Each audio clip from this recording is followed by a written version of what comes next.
Joining us now for more on this, Texas Congressman, Chairman of the House Science, Space, and Technology Committee, Babin. Good morning to you, Congressman. So I'd like to start by just getting your initial reaction to this move. Huntsville is called the Rocket City for a reason.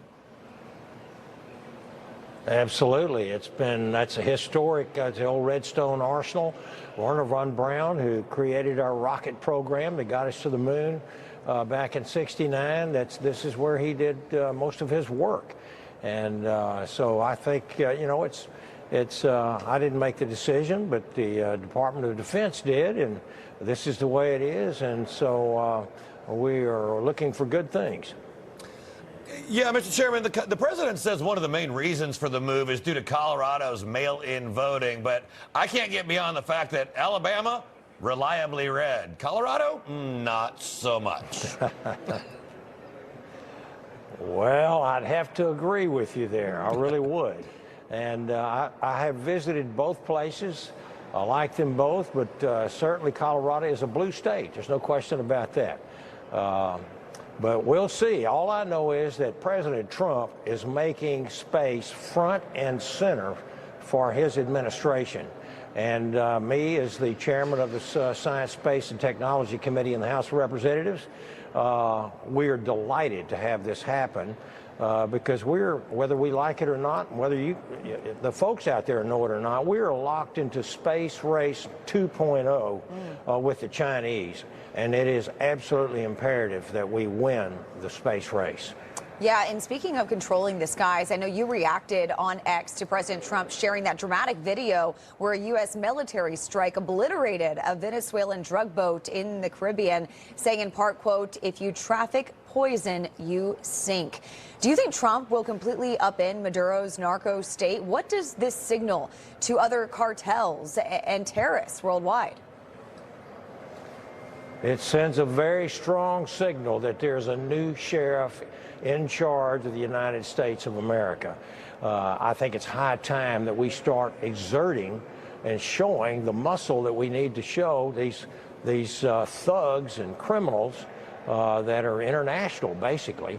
And you know what? If you're killing 100,000 plus Americans a year with drugs flowing in across the border, then you need to pay the price.